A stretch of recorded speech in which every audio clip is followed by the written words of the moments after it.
Est-ce que vous m'entendez désormais? Ça devrait être beaucoup mieux.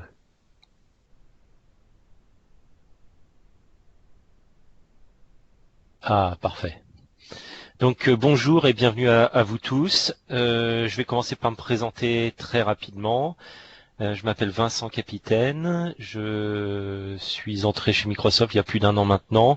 Et pour faire simple, au-delà de mon titre un peu particulier de Global Black Belt, j'ai la responsabilité commerciale de tout le business autour de Project Online en France. Alors on me dit qu'il y a de nouveau potentiellement un problème de son. Est-ce que c'est le cas pour tout le monde? Un problème de son ou pas?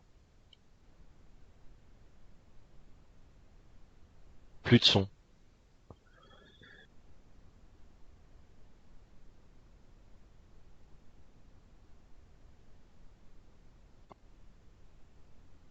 Ah, d'accord. Bon bah on va continuer. Bienvenue à ce webinaire. Le but c'est de vous faire une présentation d'ensemble de Project Online et au-delà de Project Online de l'ensemble de notre solution collaborative de gestion de projet de portefeuille dans le cloud. Qui a été renommé récemment PPM, donc pour Project on Portfolio Management. Vous avez mes coordonnées, donc si après ce webinaire vous avez des questions, si vous souhaitez me rencontrer ou si vous souhaitez aller plus loin sur Project, n'hésitez pas à me contacter. Donc mon email c'est vcapi@microsoft.com et mon numéro de téléphone c'est le 06 64 40 88 07. Alors, pour faire une petite présentation de l'agenda, on va commencer juste par quelques diapositives pour commencer et ensuite nous passerons à une démonstration en live de Project Online. Alors pour commencer, ce qu'il faut savoir, c'est que Project est un très ancien produit chez Microsoft. La première version de Microsoft Project est sortie en 1983 et entre 83 et 1990, le produit est resté un produit pour MS-DOS. Pour la petite histoire, Project a existé chez Microsoft avant Windows.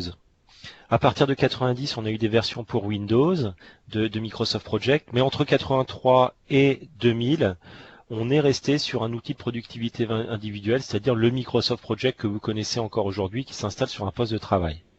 À partir du début des années 2000, on a eu des versions, on va dire, de gestion de projets en entreprise, avec une première version qui s'est appelée Project Central au début des années 2000, qui a été renommée très rapidement Project Server, et on a eu le droit à Project Server 2002, 2003, 2007, 2010, 2013, et depuis quelques jours maintenant, on a également Project Server 2016 qui est disponible. Quelques dates importantes. En 2010, on a unifié deux produits qui étaient jusqu'alors séparés, à savoir Project Server pour la gestion de projet et Project Portfolio Server pour la gestion de portefeuille. Donc depuis le début des années 2010, Microsoft Project Server est en mesure de vous proposer une solution complète de gestion de projet et de portefeuille.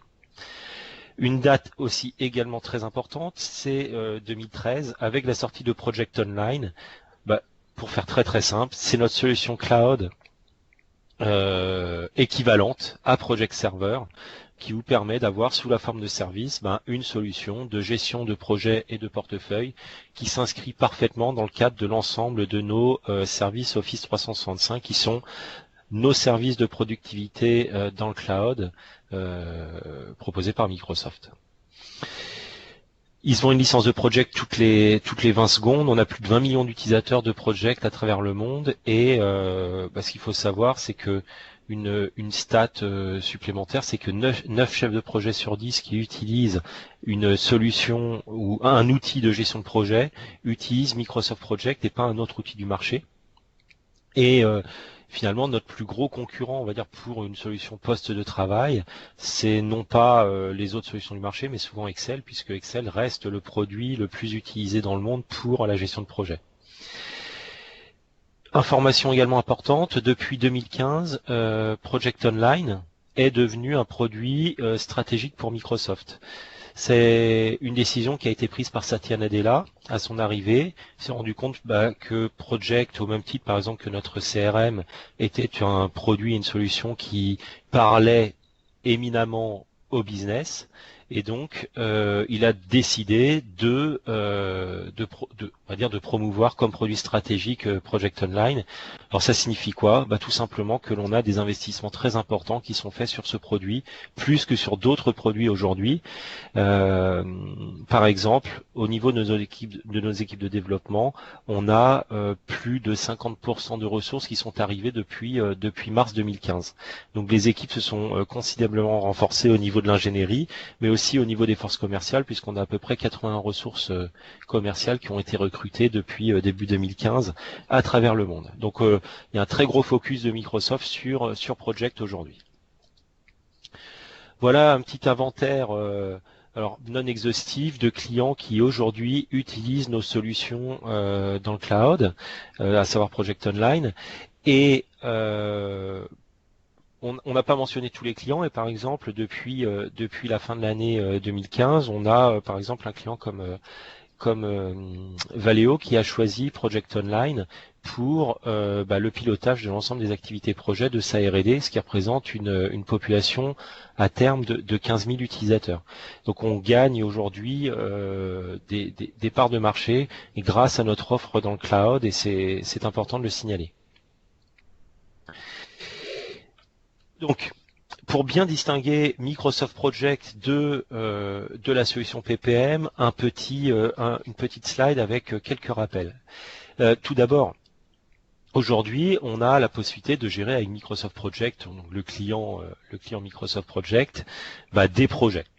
Donc on reste sur un usage individuel. Mais au sein d'une entreprise, on va avoir non pas un projet à gérer, mais une multitude de projets. On va avoir aussi des programmes à gérer, des portefeuilles de projets à gérer, et on va avoir des nécessités souvent imposées par les directions de reporting et de BI autour de l'ensemble des éléments de gestion de projet gérés au niveau de l'entreprise. Aussi, qui dit projet, dit ressources ou membres d'équipe ou collaborateurs qui vont travailler sur les projets. Et on va avoir aussi d'énormes besoins au niveau de ces ressources. Et ce qui nous est le plus souvent demandé lorsque l'on met en place la solution, c'est est-ce que l'on va être capable de gérer les plans de charge des ressources avec notre solution? La réponse est oui. Est-ce qu'on va pouvoir aussi gérer potentiellement des feuilles de temps? La réponse est oui. Et surtout, au-delà de l'aspect gestion de projet pur, on va dire gestion d'un planning et pilotage d'un planning, on a surtout besoin d'avoir des fonctionnalités de collaboration entre le chef de projet d'une part et l'ensemble de l'équipe projet d'autre part. Et là, on va s'appuyer sur toutes les fonctionnalités de SharePoint en particulier, sur lequel s'imbrique, on va dire, Project. Aussi, un projet, à un moment donné, on va avoir une décision de mener ou non le projet. Et donc, avant d'être un projet est une demande de projet, une opportunité de projet, un avant-projet, enfin, on prend différents noms. Et donc, la solution aujourd'hui va nous permettre de gérer également cette partie amont des projets, voire même de gérer ce qu'on appelle l'idéation, c'est-à-dire avant même qu'on ne se penche sur on va dire le devenir d'un projet, on puisse faire émerger l'ensemble des idées au niveau de l'entreprise pour pouvoir peut-être faire ressortir les idées qui apporteront le plus de valeur à l'entreprise et pouvoir les transformer en projet. Et ce qui est très intéressant de noter, c'est que l'ensemble de ce que je viens d'évoquer sont des fonctionnalités qui sont gérées aujourd'hui avec Project Online, aussi appelé désormais, comme je vous l'ai dit tout à l'heure, PPM, c'est-à-dire Project and Portfolio Management. Donc voilà, Project aujourd'hui est bien plus qu'un simple outil de productivité individuelle qui s'installe sur un poste de travail. Pour remettre en perspective l'ensemble des acteurs de la gestion de projet, leurs besoins et quels sont les outils qu'on va mettre en place, leur mettre à disposition. Donc en haut à gauche, on va avoir les chefs de projet ou tous ceux qui occupent des fonctions de planification. Donc les chefs de projet en général ont besoin de pouvoir planifier, piloter leurs projets, vont avoir la nécessité de gérer les coûts des projets, de pouvoir communiquer autour des projets et de pouvoir faire du reporting, par exemple faire ce qu'on appelle souvent dans les entreprises, pour l'avoir rencontré dans le passé, des flash reports, des choses comme ça, à intervalles réguliers qui doivent être présentés soit aux clients, soit au management de l'entreprise. Pour cela, ils vont pouvoir utiliser Project Pro pour Office 365, c'est-à-dire le client Microsoft Project, connecté à Project Online. En haut à droite, on va retrouver la fonctionnalité de chef de service. Donc en environnement matriciel, les chefs de service, les responsables de ressources sont ceux qui vont gérer, comme leur nom l'indique, les ressources de l'entreprise, ceux qui vont avoir la responsabilité hiérarchique sur ces ressources-là. Ces profils-là ont la nécessité de visualiser les plans de charge des ressources, de faire des adéquations entre les charges nécessaires pour la réalisation des projets et les capacités de ressources, de gérer les compétences et, nouveauté qui va désormais être gérée dans la solution, de gérer les engagements. Qu'est-ce que cette gestion des engagements? C'est la possibilité d'orchestrer un workflow qui va, on va dire, organiser les échanges entre les chefs de projet qui ont des besoins de ressources d'une part et ces responsables de ressources qui vont vouloir qui vont devoir répondre à ces besoins de ressources identifiés au niveau des projets. Donc c'est quelque chose de nouveau qui n'était pas disponible précédemment dans la solution, mais aujourd'hui on a un workflow qui permet de gérer ces engagements de ressources et finalement de gérer côté responsable de ressources aujourd'hui des capacity planning ou des plans de capacité. En bas à droite, on retrouve le management au sens large ou les PMO de l'entreprise. Eux, ils ont besoin de consulter du reporting, de pouvoir faire des analyses et ils vont aussi avoir la nécessité de gérer les portefeuilles de projets. Par gestion des portefeuilles de projets, on entend avoir la possibilité d'utiliser un outil d'aide à la décision pour sélectionner les projets parmi toutes les demandes qui sont véhiculées dans la solution, de sélectionner les projets qui vont apporter le plus de valeur à l'entreprise. Dernière population, qui est finalement la plus importante, en bas à gauche de l'écran, sont les ressources, qu'on appelle aussi les membres d'équipe, etc. Eux, ce qu'on leur demande, c'est déjà potentiellement de saisir de l'avancement, c'est-à-dire d'utiliser des feuilles de temps pour saisir leur avancement sur les projets, et d'avoir la possibilité de saisir l'avancement, c'est-à-dire et saisir le consommé, mais aussi potentiellement mettre à jour le reste à faire sur les projets. Ce qu'on va demander aussi aux ressources, en collaboration avec l'ensemble des autres parties prenantes des projets, c'est de pouvoir collaborer, donc de pouvoir partager de la documentation, de pouvoir faire de la coédition par exemple sur les documents des projets, de pouvoir gérer les risques, les problèmes des projets, de pouvoir gérer une liste de contacts partagés sur le projet, de pouvoir gérer un calendrier du projet pour l'ensemble des activités, par exemple l'ensemble des comités de pilotage, l'ensemble des instances de projet, etc. Voilà, et aussi, ce qui est très important par rapport à une utilisation autonome de Microsoft Project, c'est qu'on va permettre aux ressources des projets d'avoir de la visibilité sur l'ensemble des plannings sur lesquels elles contribuent. C'est-à-dire qu'un chef de projet va utiliser Microsoft Project de son côté, mais une ressource aura, elle, la possibilité directement via un affichage web de visualiser le planning du projet ou des projets auxquels elle contribue. Donc voilà, la solution, au-delà même de la première brique en haut à gauche qui est la brique couverte par Microsoft Project en général, la solution couvre les besoins en général de l'ensemble des parties prenantes des projets. Et Project Online, encore une fois, s'appuie en particulier pour toutes les fonctionnalités de collaboration sur SharePoint Online. Et quand vous acquérez Project Online, automatiquement, vous faites l'acquisition aussi de SharePoint Online et d'Office Online pour pouvoir collaborer efficacement autour des projets. Alors, pour résumer ce que je viens de dire, je vais aller très vite pour présenter l'ensemble des briques. Vous avez les fonctionnalités donc avec Project Online de gestion de projet traditionnels qui vous sont apportées, mais après on va s'appuyer sur d'autres briques fonctionnelles pour aller plus loin. Par exemple, on va s'appuyer sur les briques SharePoint qui, elles, sont incluses dans l'offre Project Online pour pouvoir gérer les workflows. Je vous disais tout à l'heure que l'on pouvait gérer les demandes de projet. Ces demandes de projet peuvent s'inscrire dans le cadre d'un workflow de gestion de la demande et la solution va permettre de traiter ces workflows. On va pouvoir faire de la BI, on va pouvoir collaborer, gérer les risques, les problèmes, les documents, etc. Ce qui est très intéressant, c'est que Project Online, au même titre que SharePoint Online, est capable de s'intégrer avec Yammer. Yammer, c'est notre réseau social d'entreprise. Pour faire simple, c'est notre Facebook pour un usage professionnel. Et aujourd'hui, on a des clients qui ont choisi d'intégrer Project avec Yammer, tout simplement pour avoir un fil de discussion relatif au projet dans un site collaboratif du projet qui soit en lien direct avec l'ensemble des activités projet. Dernière brique, Skype for Business, donc qui était appelé précédemment Link. Ce qu'il faut savoir, alors là c'est pas inclus automatiquement dans l'offre Project Online, hein, mais c'est intégré avec Project Online et ça vous permet par exemple d'avoir le statut de présence de vos ressources directement lorsque vous êtes en train de modifier ou de mettre à jour votre planning project, et ça va vous permettre aussi d'entamer facilement une discussion, de créer un appel téléphonique, une réunion avec vos ressources directement de Microsoft Project sans avoir à utiliser ou à ouvrir le client Skype.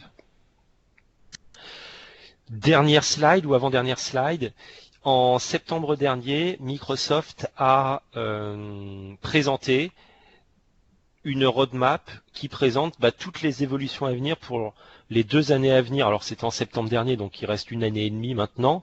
Les évolutions à venir au niveau de notre solution, toujours dans le cadre du fait que Project Online est aujourd'hui un produit stratégique pour Microsoft. La première chose, c'est qu'aujourd'hui, ce que l'on veut, la stratégie de Microsoft, c'est d'étendre, on va dire, les usages autour de la gestion de projet et de fédérer des usages de gestion de projet avec ce qu'on appelle généralement le work management ou le task management.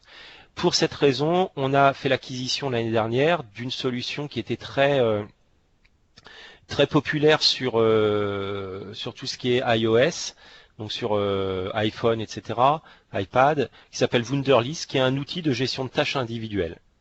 On a aussi délivré un nouveau service qui s'appelle Planner, et Planner, c'est un outil pour gérer des tâches au niveau d'une équipe. Mais il ne s'agit en aucun cas d'un outil de gestion de projet où vous pourriez faire, par exemple, de la planification, de l'ordonnancement de tâches, etc. Et donc, vous avez Project Online. Ce qui est très intéressant de noter, c'est que ces 3 mondes ont vocation à être intégrés dans l'année à venir ou l'année et demie à venir. C'est-à-dire que pour Microsoft, quand on doit gérer ses tâches individuelles, donc par exemple sur son mobile avec Wunderlist, il nous semble tout à fait normal d'y retrouver l'ensemble des activités projets sur lesquelles on est affecté au niveau d'un projet, ou l'ensemble des activités ou tâches sur lesquelles on est affecté au niveau d'une équipe de travail. Et donc, dans Wunderlist, demain, on aura la possibilité de récupérer l'ensemble des tâches sur lesquelles on est affecté côté Planner ou côté Project Online. Autre point très important, c'est que dans Project Online, on va gérer un projet, mais peut-être qu'un lot de travail doit être délégué à une équipe qui, elle, n'a pas besoin forcément de planifier avec Microsoft Project ou qui souhaite plus d'agilité dans la gestion de ses tâches. Eh ben, on va aussi intégrer Project Online et Planner. Planner, en gros, ça vous permet de gérer des tâches avec un Kanban. Et Planner, eh ben, ce qui va être très intéressant, c'est qu'on va pouvoir créer une tâche dans Project Online qu'on va pouvoir transformer en une série de tâches dans Planner et le tout sera intégré. C'est-à-dire qu'on pourra avoir une tâche, un lot de travail, matérialiser un lot de travail simplement sous la forme d'une tâche dans un planning project et d'avoir le détail de l'ensemble des activités de ce lot de travail dans un planner. Dans un planner, ça veut dire dans un tableau Kanban, pour pouvoir gérer, on va dire, ces activités de manière agile. Donc voilà, on va dire, une phase importante de notre stratégie, on va dire, à relativement court terme. Et le deuxième point, c'est que on a des investissements massifs, je vous ai dit, on a investi énormément au niveau des équipes d'ingénierie, et on a des grands piliers sur lesquels nous sommes en train d'investir pour, parfois, pour être tout à fait honnête, rattraper un retard que l'on pourrait avoir par rapport à des solutions concurrentes. Sur un point, on est relativement bien équipé et nos clients voient ça plutôt comme un point fort, c'est ce qui concerne l'expérience utilisateur. On a aujourd'hui, par rapport à des produits concurrents, un Microsoft Project qui est beaucoup plus ergonomique aujourd'hui qu'il ne l'était dans le passé, surtout depuis la version 2010, l'apparition du ruban, la possibilité de faire de la planification manuelle, c'est-à-dire la planification manuelle, gérer un planning project comme on le ferait exactement dans Excel, mais avec des avantages comme on va dire la création automatique d'un diagramme de Gantt sans avoir à colorer des petites cellules comme on l'aurait à faire dans Excel. L'agilité est aussi quelque chose de très important. En fait, on va vous proposer très prochainement dans Project un nouveau mode de planification en utilisant les méthodes type Scrum, vous aurez la possibilité de créer des plannings ou plutôt de gérer des projets en mode agile avec Microsoft Project directement. La gestion de programme, quelque chose de très important. On est en train de travailler au niveau du groupe produit pour offrir une brique supplémentaire, on va dire, au niveau de l'outil, telle sorte que l'on ait un objet programme qui puisse être mis en perspective par rapport à l'ensemble des projets qui composeraient un programme. C'est-à-dire qu'on pourra gérer au niveau d'un programme, par exemple, le budget du programme, les métadonnées relatives à un programme, et les mettre en perspective par rapport à l'ensemble des projets qui composent le programme. La gestion financière et budgétaire, on travaille dessus. Alors je vous l'ai dit, hein, on va gérer les budgets de programme, etc. Mais aussi un point extrêmement important que l'on ne gère pas aujourd'hui, c'est tout ce qui concerne le multi-currency. Donc la gestion de plusieurs devises. Aujourd'hui, on est capable avec Project Online de gérer des projets dans différentes devises, mais on n'est pas capable de faire la consolidation sur une devise, on va dire, de référence comme le dollar ou l'euro. C'est quelque chose sur lequel on travaille et qu'on proposera très prochainement. Planner Wunderlist, je vous en ai parlé. Les applications sur mobile, je vous ai parlé de Wunderlist, mais on va avoir aussi des nouveautés importantes qui vont arriver. Par exemple, on va avoir une application de saisie des temps sur mobile au-delà de Wunderlist qui va arriver d'ici cet été pour l'ensemble de nos clients Project Online. De telle sorte qu'on ait une interface conviviale, bien pensée sur son smartphone. C'est une fonctionnalité, une application qui fonctionnera aussi bien avec un iPhone qu'avec un appareil Android, qu'avec un Windows Phone. Voilà. Et dernier point, le reporting natif. Vous l'avez peut-être vu ou entendu parler. On propose depuis quelques jours maintenant, quelques semaines, par exemple, une nouvelle application qui est disponible sur le store pour tous les clients Project Online, qui s'appelle Portfolio Dashboard, qui vous permet d'avoir du reporting à disposition nativement sans avoir à les créer. Sachant que une des grandes forces aujourd'hui de Project Online, c'est que l'on va s'appuyer sur toutes les capacités de BI de l'offre Microsoft, à savoir les fonctionnalités en particulier de Power BI dans Excel ou utiliser la Power BI avec Power BI Desktop par exemple, pour pouvoir créer du reporting à partir de Project Online. Et donc, on the top de toutes ces possibilités de reporting, on va dire très fonctionnel, très simple, on va dire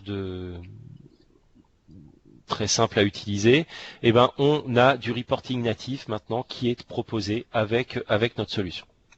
Voilà, j'en ai fini pour les slides. Ce que je vous propose, c'est de passer à une démonstration de la solution et des grandes briques fonctionnelles de cette solution.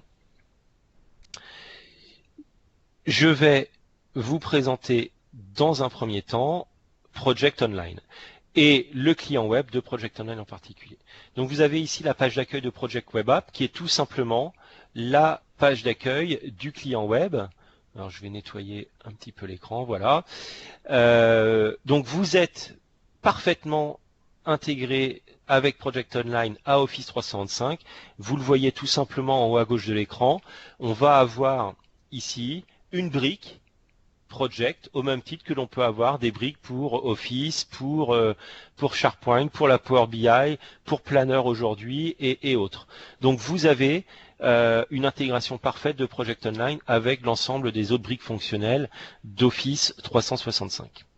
Sur cette page d'accueil, on retrouve des tuiles ici pour un accès rapide aux principales fonctionnalités. Vous pouvez en ajouter, en supprimer. Là, je suis resté sur un affichage très standard. Et puis, vous avez toujours, pour ceux qui utiliseraient une souris comme moi, la possibilité d'utiliser ici la barre de lancement rapide à gauche pour retrouver toutes les fonctionnalités de la solution. Juste pour information, les fonctionnalités que vous avez là sont relativement complètes parce que j'ai un profil d'administrateur, mais bien sûr, ces fonctionnalités apparaîtront en fonction de votre profil. Si vous êtes une ressource, par exemple, vous aurez peut-être uniquement la rubrique feuille de temps et la rubrique qui vous permet d'accéder à l'ensemble des projets sur lesquels vous travaillez. Si vous êtes un PMO ou un manager en charge de la stratégie et de la gestion du portefeuille de l'entreprise, vous aurez la rubrique stratégie à disposition, etc. Donc on a ici des rubriques qui s'affichent en fonction du profil utilisateur. Ces rubriques vous permettent d'accéder à une vision consolidée des projets, d'avoir accès à des fonctionnalités de saisie des temps, de gestion des ressources, à des fonctionnalités de reporting, de gestion de portefeuille, etc. Je reviendrai tout à l'heure sur Project Web App. Ce que je vais faire dans un premier temps, c'est retourner dans Microsoft Project. Donc là, j'ai la version 2016 de Microsoft Project. Si je veux créer un nouveau planning à partir de Microsoft Project 2016, donc je vais tout simplement pouvoir partir sur des modèles qui me sont proposés par Microsoft. Donc là, vous avez toute une série de modèles qui ont été promus parce qu'ils peuvent correspondre à des plans relativement standards pour réaliser un certain type de projet, un plan de campagne marketing, etc. Vous avez aussi un embryon de gestion de projet agile avec la solution. Donc vous aurez la possibilité de gérer des sprints, des scrums, des backlogs, etc. avec ce modèle de projet. Et puis après, quand vous êtes dans un contexte d'entreprise, vous aurez non seulement les modèles qui vous sont proposés directement par Microsoft, mais vous allez aussi avoir des modèles d'entreprise, c'est-à-dire ceux qui vous sont poussés par exemple, le PMO de l'entreprise. Et là, vous allez avoir accès aux différents modèles qui vous sont proposés. Et par exemple, si j'ai un nouveau projet de développement informatique à créer, je vais pouvoir cliquer sur le bon modèle pour pouvoir créer ce projet-là. On peut aussi créer des projets depuis l'interface web, par exemple si on gère des demandes de projets, je reviendrai dessus tout à l'heure. Voilà, là j'ai un nouveau projet. La première chose que je vais faire, c'est tout simplement déterminer la date de début du projet à aujourd'hui, et ensuite vous allez vous rendre compte que contrairement à lorsque vous utilisez Microsoft Project dans votre coin, vous allez avoir la possibilité de gérer grâce à Project Online, puisque mon Microsoft Project, vous le voyez en bas à gauche de l'écran, est connecté à Project Web App, donc à Project Online, vous allez avoir ici la possibilité de gérer des métadonnées. Par exemple, si je veux donner une tendance sur le projet, je vais pouvoir le faire. Alors là, c'est du déclaratif. D'autres indicateurs peuvent être calculés. La localisation du projet, par exemple, je veux dire que c'est un projet qui se déroule à Lyon. Il appartient à tel ou tel programme, etc., etc. Donc je vais avoir ici, est-ce que c'est un projet réglementaire, oui ou non. Je vais avoir ici toute une série de métadonnées qui vont me permettre de caractériser le projet pour ensuite faciliter, par exemple, le reporting. Une fois que c'est fait, j'appuie sur OK. Mon projet a été créé. Vous avez pu vous rendre compte que par défaut, ce modèle de projet que j'utilise pouvait déjà avoir des ressources, alors plutôt de type générique, qui correspondent à des profils des profils de compétences, et puis peut-être éventuellement des abacs en termes de charge, de durée, etc.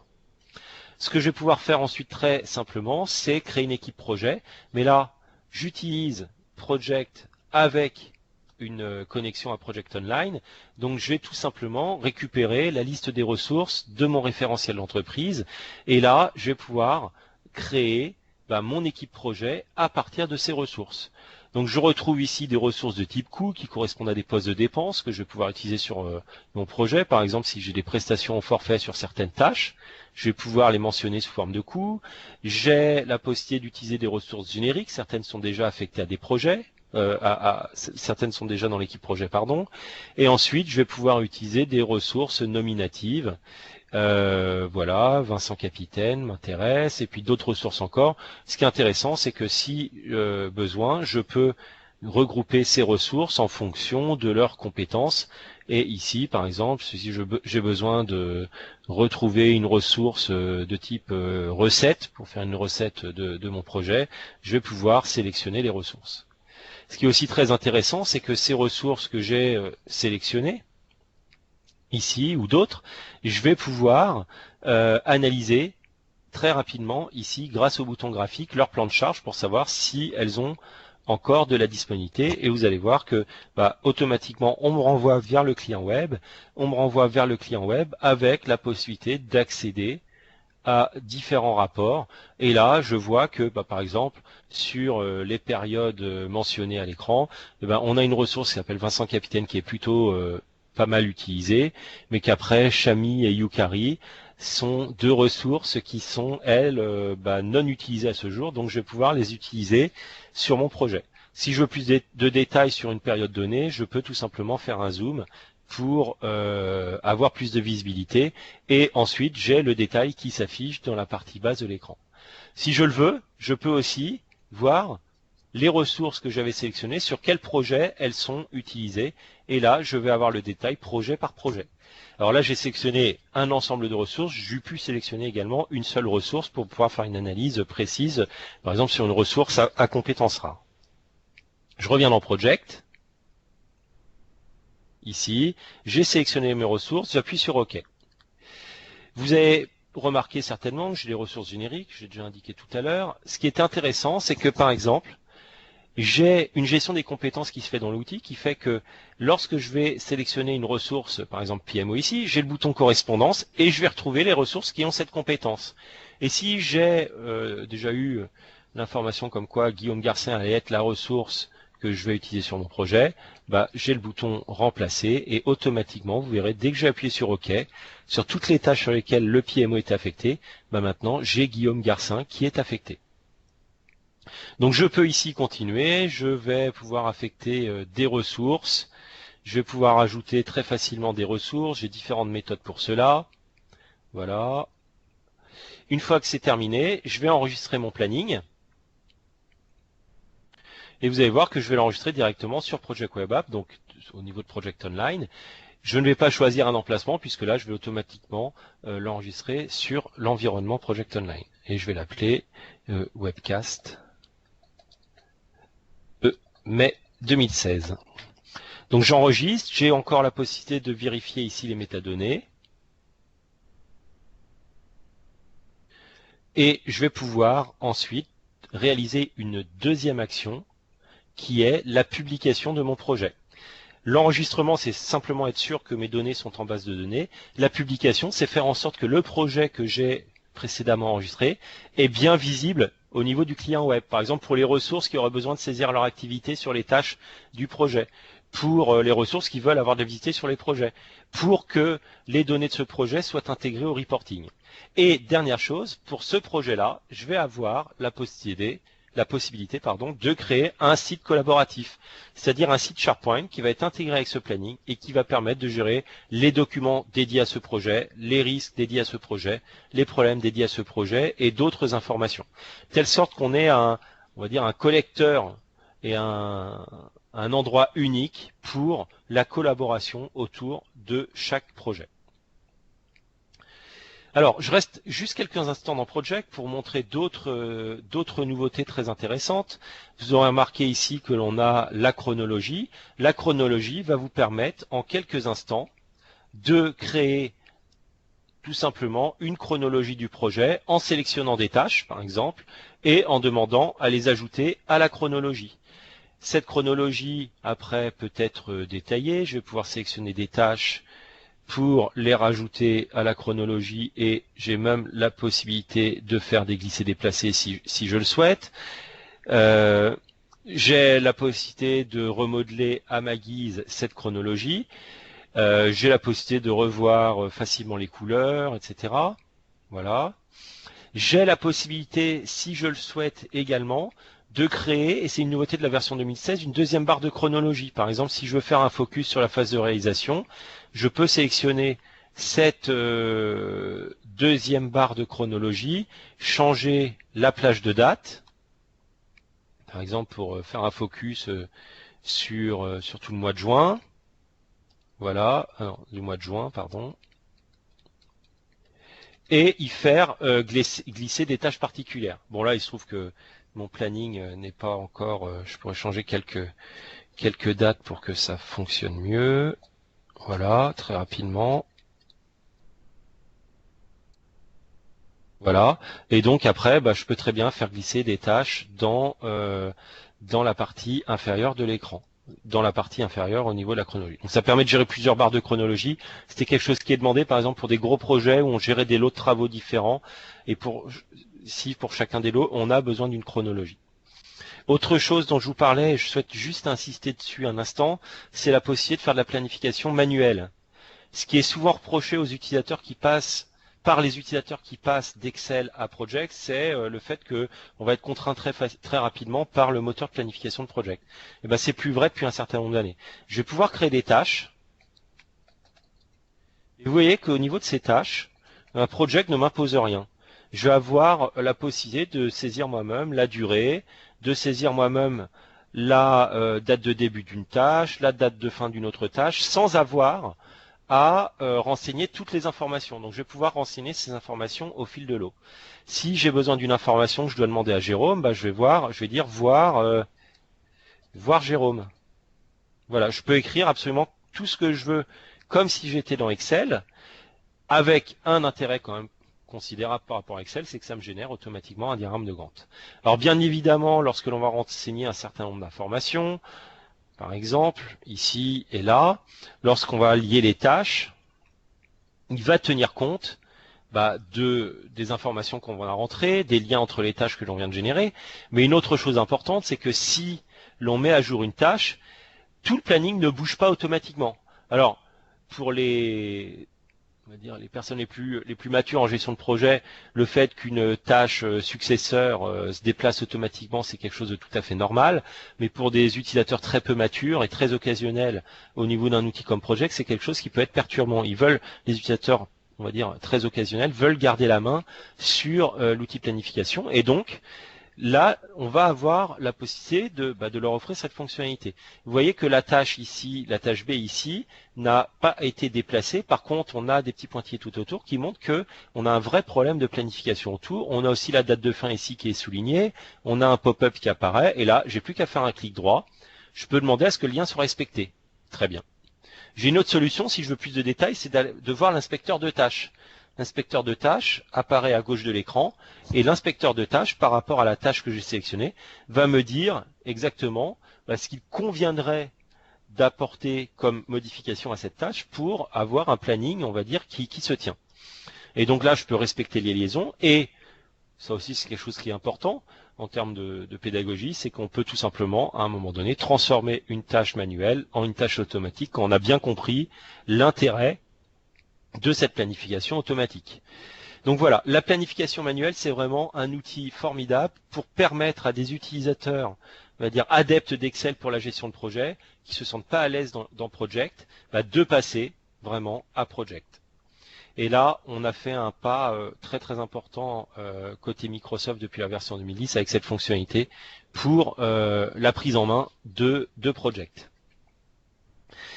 Voilà quelques fonctionnalités que je voulais vous montrer côté Project. Maintenant, je retourne dans le client web pour faire un petit tour d'horizon de l'ensemble des fonctionnalités qui vous sont proposées côté client web. Alors là, on n'est plus uniquement concentré sur le métier de chef de projet, mais sur tous les autres acteurs de la gestion de projet. La première chose, c'est que vous avez la rubrique, alors je commence par ça puisqu'on y a déjà été tout à l'heure, la rubrique qui s'appelle le centre de ressources. Alors, avant d'avoir ce type d'affichage, ce qu'il faut savoir, c'est qu'au niveau du centre de ressources, vous allez avoir la possibilité d'avoir une vision d'ensemble sur l'ensemble des ressources que vous pouvez facilement regrouper suivant tel ou tel critère. Et ensuite, vous pouvez faire des analyses diverses et variées au niveau de ressources particulières. Et par exemple, ici, je vais faire une analyse par rapport à l'ensemble des personnes qui ont la compétence PMO. Pardon. Donc là, j'ai différents rapports à disposition. L'ensemble de ces ressources PMO, je vais pouvoir visualiser l'ensemble des activités sur lesquelles elles sont affectées, donc d'afficher tout simplement ce qu'on pourrait appeler un diagramme de Gantt des ressources. Donc ici, je vois l'ensemble des ressources, je vois l'ensemble des activités sur lesquelles elles sont affectées, à hauteur de combien en termes de charge, de travail restant. Je peux l'afficher s'il le faut au niveau d'un diagramme de Gantt, ici, dont je peux changer s'il le faut l'échelle. Donc ici, je vais retrouver l'ensemble des ressources sélectionnées et j'ai la possibilité de voir sur quel projet, par exemple, travaille par exemple ma collègue Stéphanie. Et Stéphanie travaille sur 3 projets et sur différentes tâches. Donc on a une vue consolidée de l'ensemble des tâches sur lesquelles la ressource travaille. Après, on a l'ensemble des rapports relatifs à la planification de la capacité. Ces rapports vous permettent d'avoir de la visibilité sur les plans de charge. Je ne vais pas reparler de cela, on en a déjà parlé. Ce qui est très important de retenir, c'est qu'on a aussi maintenant des rapports supplémentaires qui sont arrivés avec la version 2016, comme par exemple, alors ce qu'on appelle en anglais une heat map, donc un capacity planning, ce qu'on a traduit nous en français un petit peu de façon malheureuse chez Microsoft comme une carte thermique.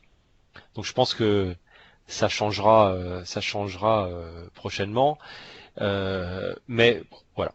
Et donc, cette vue vous permet toujours par rapport aux ressources sélectionnées et d'un point de vue engagement validé par les responsables de ressources, de voir le plan de charge de ressources et de voir les périodes de sur- et de sous-utilisation des ressources. Sachant que vous avez ici différentes possibilités de personnalisation de ce rapport. Si vous voulez changer l'échelle de temps, pour être à une échelle mensuelle et non plus, par exemple, journalière, si quotidienne, vous avez la possibilité de dire la surutilisation, le rouge n'apparaît qu'au-delà de 10% de surutilisation, etc., etc. Donc vous avez ces rapports-là. Ensuite, vous avez une rubrique projet. Cette rubrique projet vous permet d'avoir de la visibilité, une visibilité sur l'ensemble du portefeuille des projets. Vous y retrouvez aussi une chronologie si besoin pour avoir une vue d'ensemble par exemple sur l'ensemble des projets peut-être stratégiques ou critiques de l'entreprise. Et vous avez dans la partie basse de l'écran une ligne ici représentant un projet. Pour chacune de ces lignes, donc pour chaque projet, on a la possibilité de mettre en perspective ce qui était prévu et ce qui se passe réellement au niveau du projet. Donc pour pouvoir faire un pilotage efficace du projet, on peut mettre en place des indicateurs de performance, savoir si on tient le projet en termes de charge, de durée, en termes de coûts, etc. On peut aussi avoir des indicateurs on va dire déclaratif, celui que j'ai renseigné tout à l'heure dans Project que je retrouve ici, et puis après toutes les informations qui existent au niveau du projet, je peux les retrouver ici de façon consolidée. Ce qui est très intéressant, c'est qu'ensuite, je peux faire un focus sur un projet, et donc je peux cliquer sur un projet en particulier, par exemple celui qui s'appelle audit de sécurité logicielle, et là je vais retrouver la chronologie du projet, et vous voyez qu'on retrouve bien ici les chronologies multiples également dans le client web, et dans la partie inférieure de l'écran, je vais retrouver le planning de mon projet. Et ça, c'est une fonctionnalité qui est également accessible pour toutes les ressources et pas uniquement pour les chefs de projet. Dans cette vue, vous avez d'autres rapports à disposition. Comme je vous l'ai dit, chaque projet peut s'inscrire dans le cadre d'un workflow pour piloter le cycle de vie complet d'un projet. C'est exactement le cas ici avec un workflow, vous voyez, avec différentes phases et avec différentes étapes au niveau de chaque phase du workflow pour savoir où en est le projet. Donc, gérer en amont même des projets les phases de création d'un projet, donc l'avant-projet, les phases de sélection au niveau du portefeuille, etc.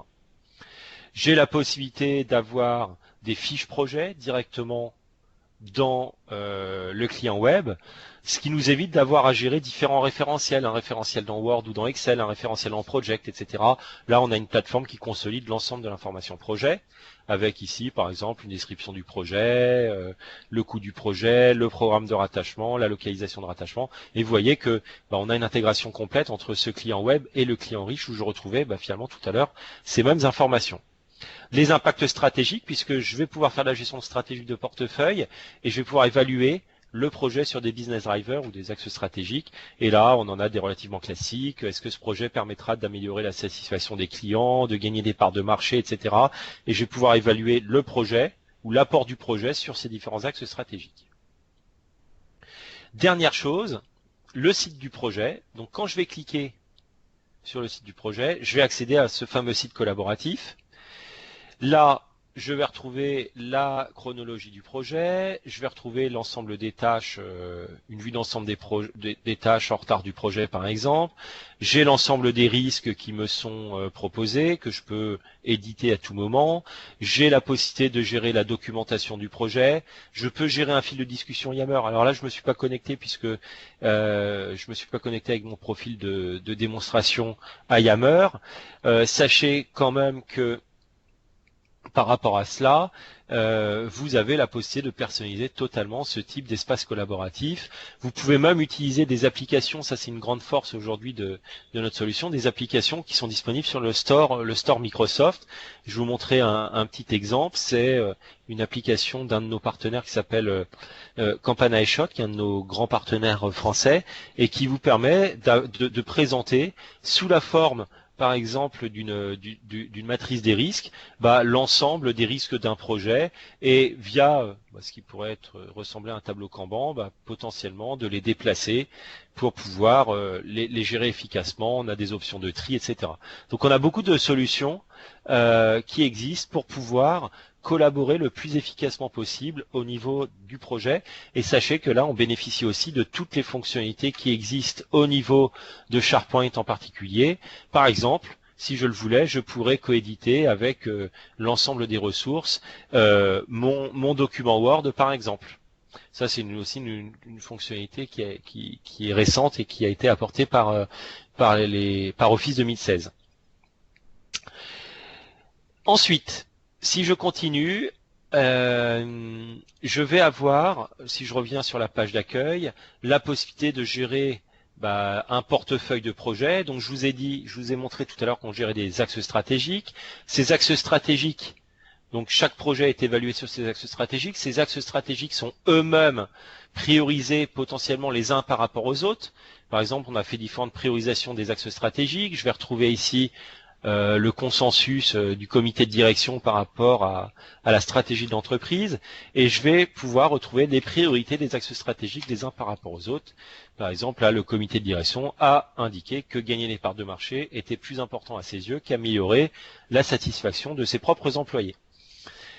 On a un taux de cohérence par rapport à ces priorités qui est calculé, tout simplement parce que ces priorités ne sortent pas du chapeau, elles sortent tout simplement d'une analyse, on va dire une comparaison 1 à 1 de l'ensemble des axes stratégiques. Et là, vous avez par exemple la possibilité de comparer chaque axe stratégique par rapport aux autres pour savoir si tel ou tel axe est plus important qu'un autre axe. Et enfin, ensuite, on va pouvoir se lancer dans des analyses. Donc les priorités des projets, des priorités des projets sur les axes stratégiques sont définies, les priorités des axes stratégiques sont définies. On va pouvoir créer des analyses et différents scénarios de portefeuille, différentes simulations. Et là, en fait, tout simplement, par rapport à un budget précis, on va pouvoir, par exemple, voir quels sont les projets qui sont sélectionnés, quels sont les projets qui ne peuvent pas être sélectionnés du fait de limitations budgétaires.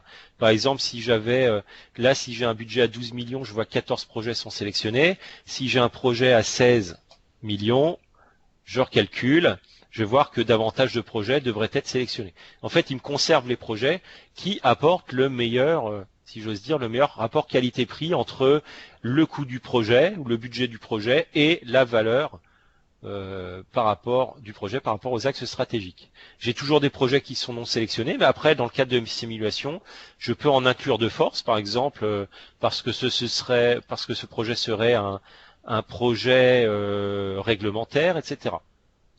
Donc je vais pouvoir recalculer, et vous voyez qu'inclure de force des projets ici va avoir un impact sur la valeur globale de mon portefeuille, puisque je vais inclure des projets qui ont moins de valeur. Et vous voyez, j'ai perdu ici un peu de valeur au niveau de mon portefeuille. Voilà, on peut faire ensuite des analyses par rapport aux sources. Je vais gagner du temps. Les analyses par rapport aux sources, c'est pour voir tout simplement si les projets, une fois qu'ils ont passé, c'est-à-dire l'étape d'une validation budgétaire, passent en termes de capacité de ressources. Il y a une dernière chose que je voudrais vous montrer pour conclure, c'est la possibilité d'avoir ensuite accès à de nombreuses fonctionnalités de reporting. Là, je suis dans Excel Online, mais c'est tout simplement un rapport que j'ai créé avec Microsoft Excel. C'est quelque chose de très classique, hein, c'est tout simplement des tableaux et des graphiques croisés dynamiques avec ce qu'on appelle des slicers ici pour pouvoir faire des filtres aisément. Ce rapport me reprend toutes les données des projets. Ensuite, on a d'autres rapports, on va pouvoir utiliser toujours des fonctionnalités d'Excel, mais de Power BI intégré Excel, par exemple Power View, qui vous permet de créer des rapports interactifs comme celui-ci. Donc là, hein, pour ceux qui ne connaissent pas ces dernières fonctionnalités Excel, je n'utilise que des fonctionnalités natives d'Excel 2013 ici. Donc là, par exemple, si je veux faire un focus sur Paris, je vais voir que tous les autres rapports se mettent à jour. Je vais pouvoir faire des analyses diverses et variées grâce à l'ensemble de mes informations projet. Je voulais juste vous montrer d'autres fonctionnalités, là en utilisant directement Power BI. Alors Power BI, c'est un autre composant d'Office 365 qui est proposé en freemium, c'est-à-dire que chacun a la capacité de créer ses propres rapports avec Power BI. On a aussi un client qui s'appelle Power BI Desktop qui est gratuit et qui peut être téléchargé par tout un chacun. Et avec Power BI, on a la possibilité de créer aussi des rapports d'analyse connectés directement aux données de Project. Alors c'est un freemium, pourquoi? Parce que chacun peut le télécharger gratuitement. Par contre, si on souhaite partager par exemple un tableau de bord avec l'ensemble de ses collaborateurs, là il faudra utiliser la version payante de la solution. Mais là aussi on arrive à des tableaux de bord extrêmement puissants. Power BI, c'est un ensemble de fonctionnalités qui ont vocation à s'enrichir très très fortement, très régulièrement. Et on a la possibilité de créer des rapports qui aujourd'hui n'existent pas forcément également dans Excel.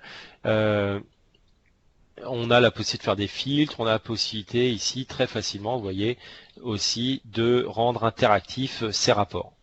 Donc, vous voyez, on part d'un planning project qu'on va publier sur Project Online. À partir de là, on voit que des consolidations sont possibles, que ce soit côté projet, côté ressources.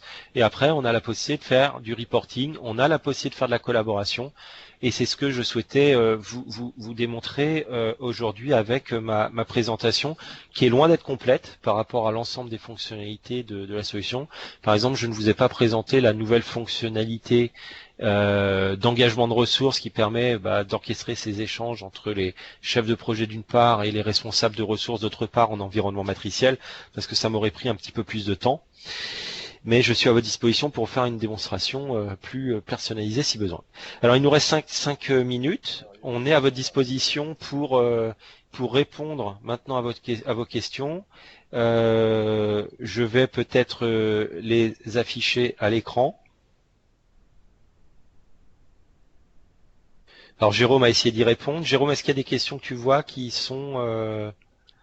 Alors si vous avez des questions maintenant, n'hésitez pas. À les poser sur le fil de discussion que j'affiche ici. Une première question sur SharePoint qui était est-ce que alors j'ai demandé à faire préciser la question. En fait, la question c'est est-ce que quand j'ai Project Online, je peux accéder à un SharePoint. Alors, nous avons déjà une plateforme SharePoint en interne qui serait d'une version 2010, mais ce serait exactement la même chose avec la version 2013 ou 2016. Sera-t-elle compatible avec Project Online? La réponse est non, en fait. Pourquoi? Parce que Project Online va s'inscrire plutôt avec SharePoint Online. Et en fait, les deux produits sont très intégrés. On n'a pas prévu d'intégration entre Project Online et du SharePoint Server on-premise à ce jour. Voilà. Mais après, le mieux pour tout client qui est encore sur SharePoint 2010 par exemple, c'est d'évaluer évidemment SharePoint Online et les services Office 365 qui tournent autour. Au niveau des licences, quelle est l'intégration entre Project Pro acheté dans le cadre d'un plan E3 Office 365? Alors, ce qu'il faut savoir, c'est que dans un plan E3, vous n'avez pas Project, pour faire simple. Vous avez Office, mais vous n'avez pas Project. Project Pro pour Office 365 est un produit que vous devez acquérir séparément des plans qui existent, que ce soit des plans E1, E3 ou E5 aujourd'hui pour les entreprises. Voilà. En termes de licence, vous avez d'un côté Project Pro pour Office 365 qui est l'équivalent on va dire d'un project client seul. Voilà. Et puis après, vous avez les licences qui s'appellent Project Online pour tout ce qui concerne la collaboration et ce que je vous ai montré ensuite au niveau du client web. Vous avez une troisième licence qui s'appelle Project Lite, qui est prévu pour les ressources qui ont un usage plus limité de la solution, c'est-à-dire à qui on va demander juste de la collaboration et de la saisie des temps. Et Project Lite est proposé à un tarif très préférentiel par rapport à Project Online pour ces populations importantes que représentent les ressources. J'espère, Monsieur Petit, avoir répondu à votre question. Si vous avez d'autres questions, n'hésitez pas. Et si vous voulez plus d'informations sur les licences, on peut faire une session supplémentaire sur le sujet prochainement. Peut-on convertir les licences pro en online?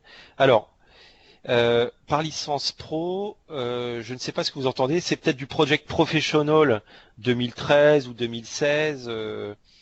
On a la possibilité de convertir. On a aujourd'hui, alors si Project Professional que vous avez sous forme d'MSI, on va dire traditionnel, Project Pro pour Office 35 peut-on le convertir en online? En fait, Project Pro pour Office 35, on va dire, s'additionne à Project Online pour l'usage collaboratif. C'est-à-dire que vous conserverez Project Pro pour Office 35 pour la planification des projets et vous pouvez ajouter par-dessus Project Online. Donc, pour une utilisation complète de la solution PPM, il vous faut et Project Pro pour Office 35 quand vous avez le profil de chef de projet, plus Project Online.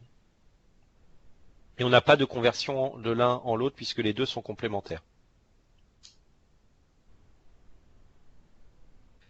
S'il n'y a pas d'autres questions, je vous remercie tous évidemment pour votre écoute, pour votre participation à ce webinaire. J'espère que ça vous aura convenu. Et puis si vous avez d'autres questions, je vous avais donné mes coordonnées, je peux les ressaisir rapidement. vicapi@microsoft.com et mon numéro de téléphone, le 06 64 40 88 07. Comment récupérer l'enregistrement? Vous recevrez un email envoyé par mon camarade Jérôme après ce webinaire et vous aurez cet enregistrement à disposition.